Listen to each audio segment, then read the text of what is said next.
Artigas, Thiago Ventura e mais 297. E eu ia falar, salve aí.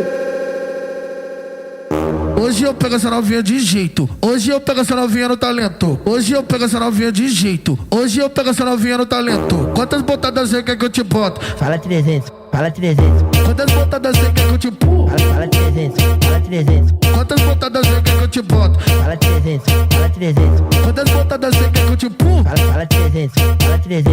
Hoje eu tô vendo essa novinha na treta e ela quer fazer uma guerra. Então vem de perna aberta e faz uma guerra com a sua xereca, vai. Vem de perna aberta e faz uma guerra com a sua xereca. Hoje você tá de boa, hoje você tá no talento. Quantas botadas você quer que eu te boto? Fala 300, fala 300. Quantas botadas você quer que eu te empurro? Fala 300, fala 300. Quantas botadas você quer que eu te boto? Fala 300, fala 300. Quantas botadas você quer que eu te empurro? Que a gente já vai, né? Fala 300, fala 300. Fala 300, fala 300. Fala 300, fala 300.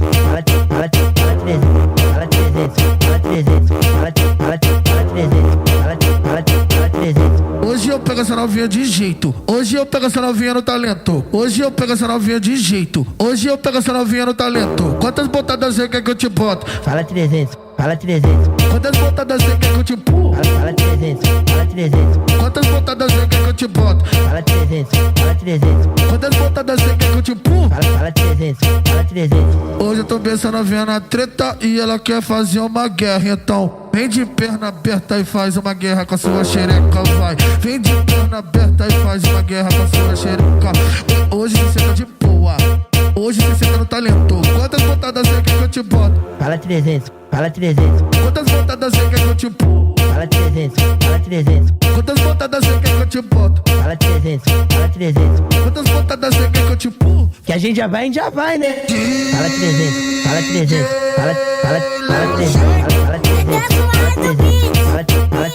300. Fala 300, fala 300. Fala 300, fala 300.